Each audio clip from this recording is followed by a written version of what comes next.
Hi everyone, my name is Kelly and I'm the Client Services Coordinator from Molly's Fund Fighting Lupus. I'm also the main blog contributor for Molly's Fund. Today we have someone very special joining us in Kelly's Corner, Dr. Lahita. Thank Welcome, you. Dr. Lahita. Thank you. Good to be here, Kelly. Thank you so much. Hey, Wonderful Kelly. to have you here. Good to be here. We were just thrilled that you were able to join us yesterday at our symposium on men, women, love, and lupus. Thank you.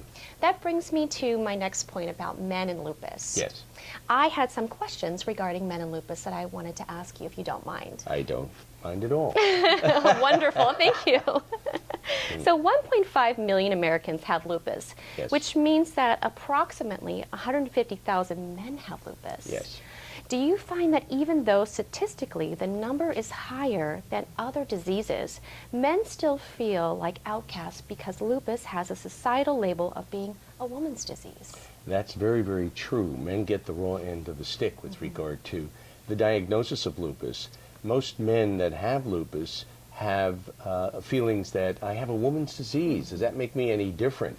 And the answer is absolutely not. Having studied men for some 35 years with this disease, the men are very much men, virile, reproductively successful. Many have many children. That's always a question. Can I have children? Yes. What about erectile dysfunction? All of these things, of course, all of those things can play a role in a person's life, but it is not relegated only to men with lupus. So there are many, many men with lupus, and in lupus centers they see a lot of men, and men have been very, very important to our studies of the cause of lupus. Thank you for that. Do you find that the symptoms of lupus present themselves differently in men versus women? Very subtly so. It depends on several things. It depends on the ethnicity. For example, African American men tend to have very, very severe lupus, much worse than patients who are female. And these men can have very severe renal disease and very severe skin disease.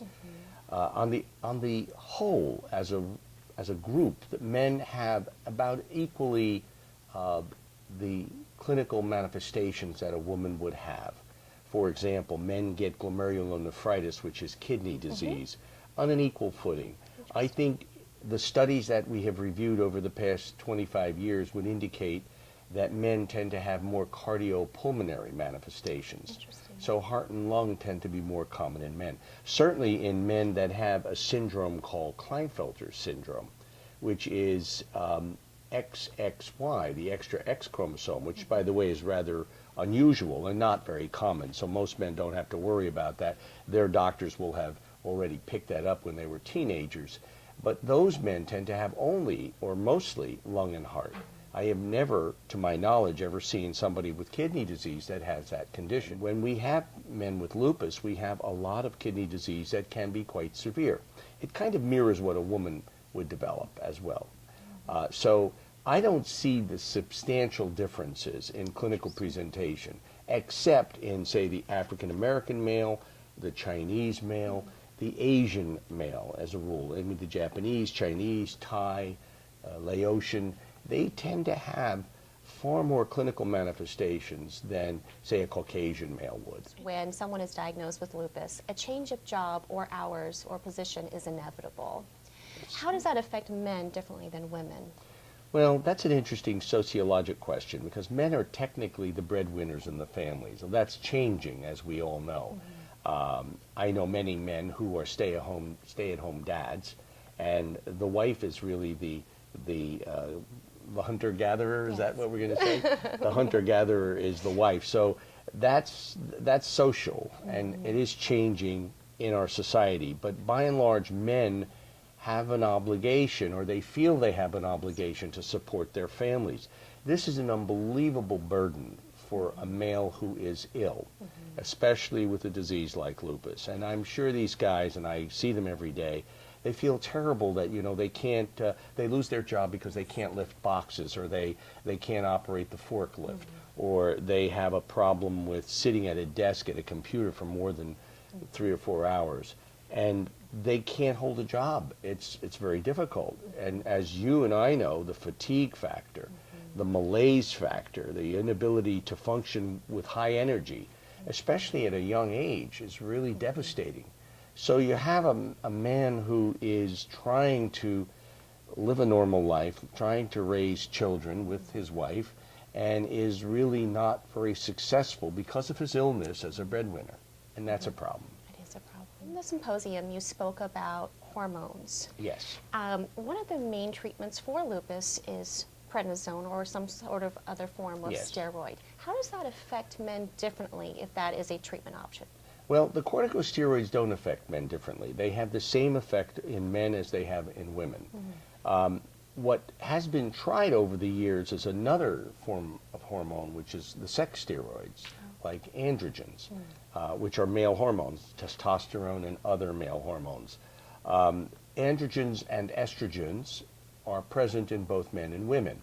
Men have huge amounts of androgen or testosterone because of the testes, which secrete them.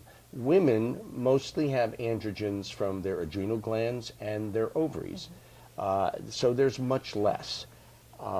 And what we've tried to do in the past was, because of this predominance of women with the disease, we figured, well, maybe testosterone and the androgens protect men from immune disease. I happen to believe that's the case. The testosterones are very protective to men. But despite the fact that you can have normal levels of male hormone and be normally virile and have good potency and are reproducing and producing children, they still tend to get lupus erythematosus. So I don't think the cause of this disease is based in sex hormones, as was the belief several years ago. The belief was that a lot of estrogen, maybe that would be the cause of lupus, and that's not the case. The hormones regulate the activity of the disease, both estrogen and androgen, but they are not the cause of the disease. Well, the good news is for men that they don't suffer fibromyalgia.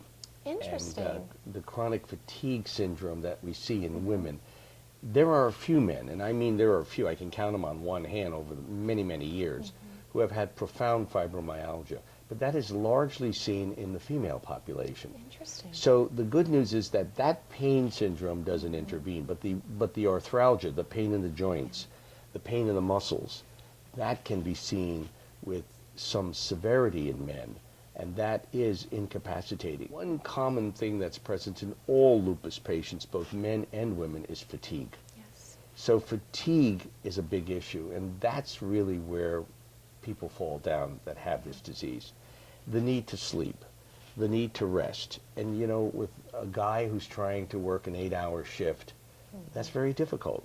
You can't be a police officer and sit in a police car and respond to various calls and be exhausted all the time. You can't be a firefighter. You can't be a pole electrician, or a public service electric person who goes up on a telephone pole and has to climb if you're exhausted all the time. So that's a big issue for men. The erectile dysfunction, the dysfunction, the impotency is not common in this population, not common at all. So if there are issues with reproduction and intimacy, that has to be addressed by both a urologist and a psychologist, because most men that I deal with are very potent and are very capable of carrying on an intimate relationship with their loved one. That's right. For those that are maybe wives or sisters or mothers Yes. or friends or coworkers of a man who's suffering from lupus, what is the number one thing that you would suggest that they can do to support them? I think they just need to support them in verbal means and just say, we understand that you're pretty tired, and we understand that it's hard for you to work the kind of work that you do. We understand that physical labor and physical activity is tough. You don't see a guy with lupus running 6 miles a day or doing a race for lupus or rheumatoid arthritis, but they need to be very, very supportive and understand the fact. Just like men, I ask men all the time to understand their wives and girlfriends who are incapable of doing housework or taking care of the kids or cooking dinner and so on and so forth. The reverse has to be the case as well. Men have very, very, and I speak as a male, men have very, very powerful egos, many men, and are very vulnerable to feeling that they're incapable. And that has to be turned around because they are capable in most things they do. This just happens to be a very debilitating illness, which when controlled will result in normal performance. But the performance during illness is very difficult. Was Dr. Lahita, when I was a child and in the hospital down at UCLA, in the next room over there was a young African-American male who had severe lupus. Yes. And about 25 years ago, it was almost a death sentence. How do you feel if it's a teenager diagnosed now, a male teenager diagnosed, how do you feel that how far we've come in treatment options and having them have a quality of life? Extraordinary. In the past 25 to 30 years, we have come a long way. We could come a long way faster. We only have one new drug in the past 40 years, and that's a monoclonal antibody, but it is the first biological, and it's opening up the ranks to many, many new agents. But we've come a long way. We know how to use these immunosuppressants now. We didn't in the past. I was fortunate, I have been in this profession for many, many years, over 40 years, and I remember the days when we used to poison people because we just didn't know how to regulate the medications, and people would succumb to infections. They would succumb to malignancies that we were inducing because we were suppressing immune function so greatly that we made people very, very sick. And that went for both men and women. But today the quality of life is much better. The things that are uncontrolled, but fortunately are not fatal or not majorly debilitating, is the fatigue. The weakness, the fatigue, the loss of strength, and in the case of ladies, fibromyalgia, which is a big problem. Fibromyalgia, chronic fatigue syndrome goes across the board for both men and women, but fibromyalgia is a particular problem in women. It is seen in men, but fortunately much rarer in males than in females. Well, thank you so much for your time today. Thank you. We are just thrilled to have him here, and for all the updates with our webinar, which will be featuring the Men, Women, Love, and Lupus Symposium, go to our website at www.mollysfund.org and check out our Facebook page for all the latest and greatest with Molly's Fund Fighting Lupus. Thank you. Thank you, Kelly.